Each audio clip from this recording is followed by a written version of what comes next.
Hello everyone, welcome back. So these are my client's natural nails. So I have already done all the prep because she used to have gel-X extensions because her nails were quite short. So we were doing those for a few months just until her nails got to a nice length for her to have a Builder Gel overlay. Perfect length. They're nice and strong. They were literally tiny before. So we've been doing this for a good few months, just doing infills, new sets of gel-X extensions until they got to a nice length. So her last appointment, when I'd done the infill, because whenever I do an infill on gel-X, I only ever do one infill before there's a new set required. So 4 weeks ago, I done an infill and we had a look at her natural nails underneath and they were growing out lovely. So we knew that her next appointment, we would be able to remove the gel-X and just go straight in with a builder gel. So that's what we do with this set, and we do a cute little design as well. So I have already done the prep. If you're not sure on how I do my prep, go and check out my other videos. I include all my prep on pretty much all of my videos, but because I was doing a removal as well with this one, the video would have just been too long. But if you want to see how I remove gel-X extensions, just let me know and I will keep that in the next time. So with the prep, what I did start off with, I know I'm not showing you on here, but I'll just run through it. When I was removing the gel-X extensions, I use a medium grit. I don't use a coarse grit because you don't need to with gel-X extensions. So I use a medium grit on around about 20,000 RPM with my e-file. File off all of the top, gel polish, any design, that kind of stuff. Take it quite far down. You're not removing the gel-X extension itself. You're just removing any gel polish and the design and things. And then I cut a tiny bit on the free edge, just to open up the gel-X extension slightly so the acetone can kind of get inside. But I don't touch the natural nail because we wanted to keep that length. And then I soak it in acetone. So I use soak-off bowls. So I fill the bowl up with hot water, then put the top of the piece on top and put the acetone in there and soak for about 10 minutes. And then I use take them out, dry the hands with just like a paper towel. And then I use a fine drill bit. And then I start removing bit by bit, soak again in acetone for 5 minutes and then take it out again, dry it off, and then I use a fine sanding band, 240 grit, because that's when we're getting closer to the natural nail. And then I went in with my cuticle bit, done all of that goodness around the cuticles, my flame fine cuticle bit. But anyway, if that's all confusing, I can keep that in a video next time a client is having a removal of gel-X. So I'm just shaping up the nails. There was tiny bits of gel still on the tip of the nail. So on each nail, I was just kind of wiping over with my hand file just to get any excess off that I accidentally left on there. And we are just going for like an overly almond shape. We couldn't do like a real nice long pointed almond because her nails weren't long enough for that. So we just did kind of like a overly almond shape, if that makes sense. I don't really like round nails. I just kind of think round just looks really weird. They just look too fat. So I do try to keep my almond or oval a bit more tapered inwards. I just think it looks nicer, especially when you're going in with gel polish and a design. All that kind of stuff bulks up the nail. She didn't have a lot of cuticle to remove, so I was just removing the tiniest bit, and she had like some scraggly pieces that needed cutting off. So I was just taking some of that off. I don't need to do any prep now because, again, I already done the prep off camera. So then I spray over with alcohol just to get rid of any little dust that was in the crevices, and I just brush that using a little hand brush just to get through the sides of the nails, get rid of all that dust. And then I go in with my dehydrator and primer, which is Model Ones. And then I use, and I can't remember, it is Blue Sky. Now, normally I use the Dusky Pink in Blue Sky, but I'd ran out, and she wanted a really, really like light, very, very, very natural base for Builder Gel. So look at her nails, how gorgeous. So I had a brand new Builder Gel from Blue Sky that I didn't even know I had.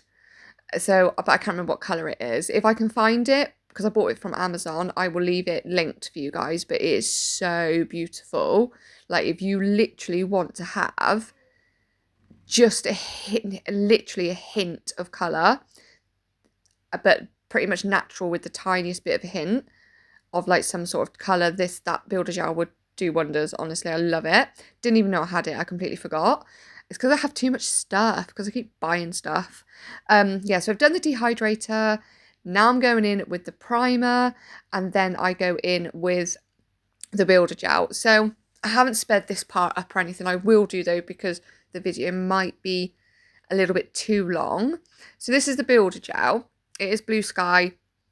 I love it. It's like a milky white, but also a little bit translucent, if that makes sense.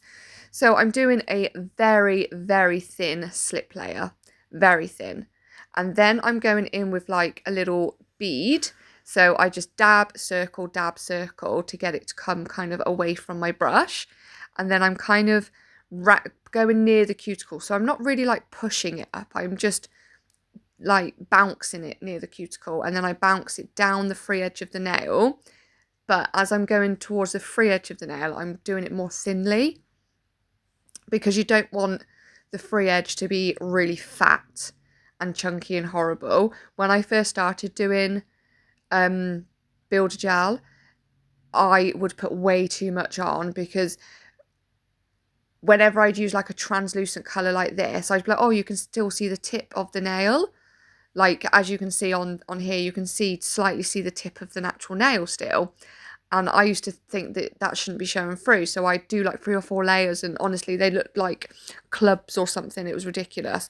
So I think I'm pretty good at it now. And then I use my Casey Payne 15mm liner brush. I'm pretty sure it's 15mm. And I use this for everything, including hand-drawn character, nail art. I just use it for everything.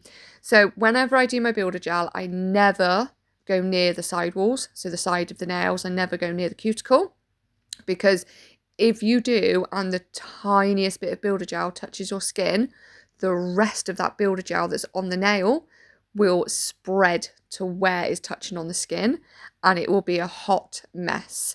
So this is why I stay a few millimeters away from the cuticle, a few millimeters away from the side walls, and then I refine it with my brush, going down the side of the nail around the cuticle. That's just what I find easier.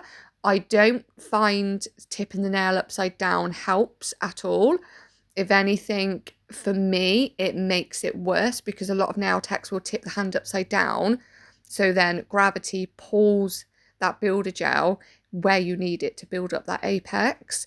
I just prefer to build it up myself with my brush, because when I've tipped the hand up upside down, it's just spread everywhere and it's gone lumpy and bumpy. It's not been smooth. So I just prefer just to do it like this. It's much easier for me.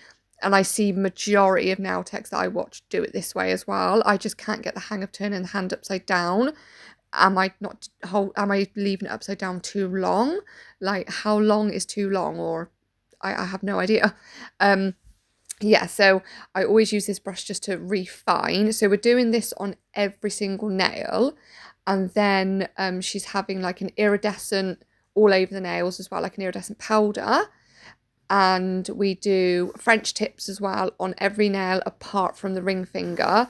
I end up doing like a blooming flower, I want to call it, with some silver dots. It's really, really cute. So if you're not sure how to get the blooming flowers you've never done it before, then make sure you stay tuned for this, because the flower just turns out so cute. And I use a bright pink as well.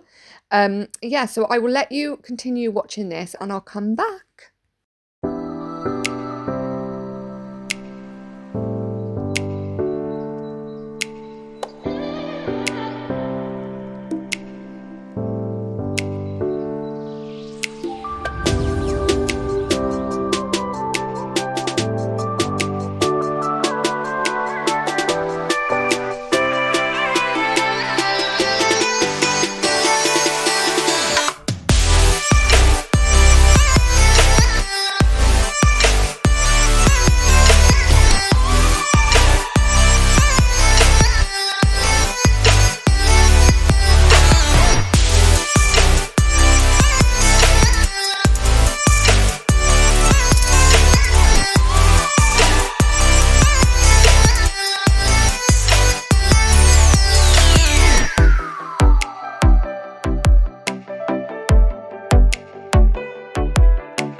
So those have all been done. They've been fully cured for 60 seconds in the big LED lamp. So I forgot to mention that every time I do a nail with Builder Gel, I flash cure. So that's what I was doing, because it will move around and it will slide. So flash cure just for like 10 seconds and you're good to go. So they've been wiped over with acetone to get off the sticky layer.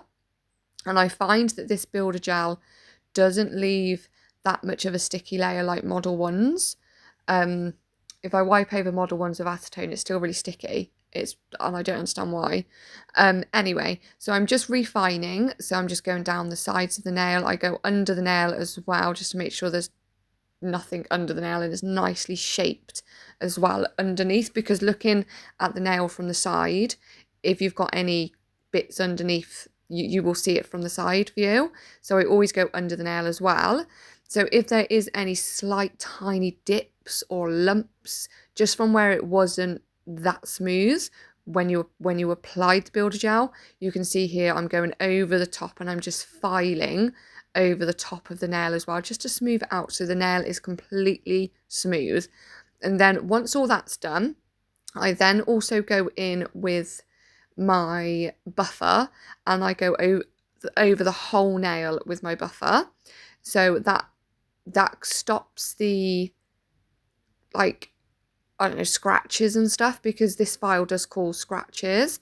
You don't need to use a harsh file, you know, when you're refining, because it's Builder Gel. It's not like really tough like acrylic, but it will still leave like tiny scratches. So I go in with my buffer over the entire nail and around that cuticle as well, because I don't want to use my hand file around the cuticle, just because it's a bit sharp, it's a bit bigger. So it's not bigger, it's the same size as this, but this is a buffer, it's a lot more smoother.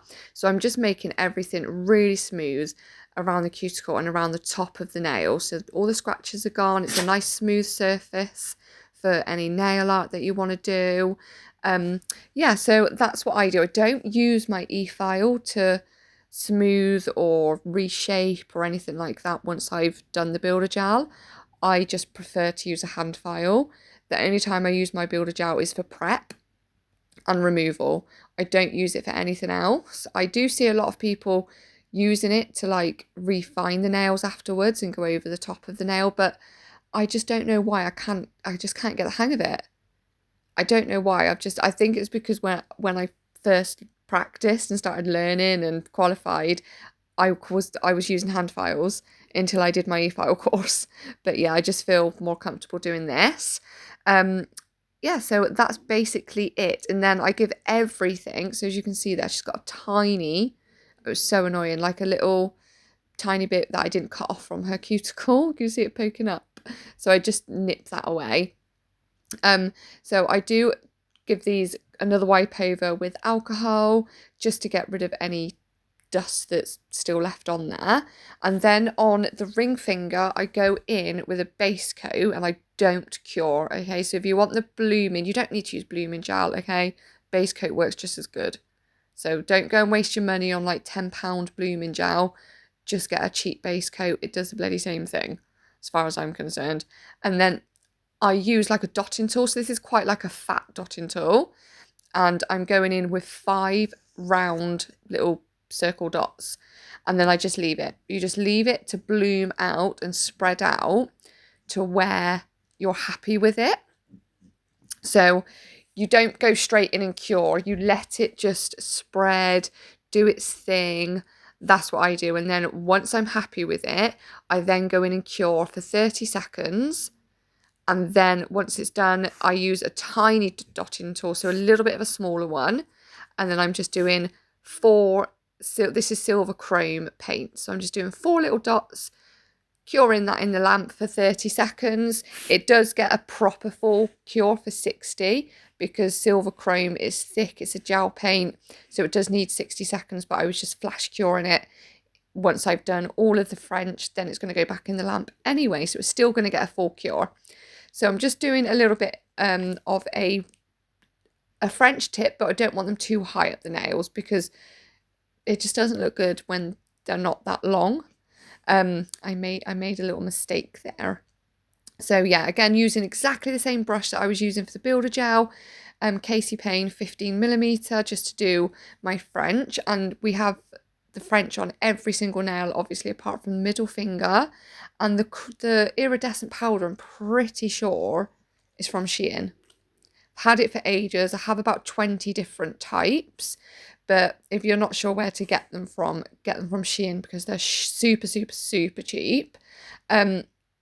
Now, I have done isolated iridescent tips before. So where the white French tip was just iridescent, the whole nail wasn't. And for the life of me, I couldn't figure out how I did it last time. So if anybody knows how to get the French tip just iridescent and not the whole nail, please let me know because it has been baffling me. I can do like isolated designs, like chrome designs, but for some reason my mind just couldn't figure it out. So we just decided to put the iridescent all over the nail. So I cure that, flash cure. No, sorry, not flash cure. I cure that for 30 seconds. And then I'm going in with a no wipe top coat all over the nails. And I'm just top coating this as well, just to get it done. We don't put the iridescent over this nail because I didn't want to ruin or cover up that pretty flower.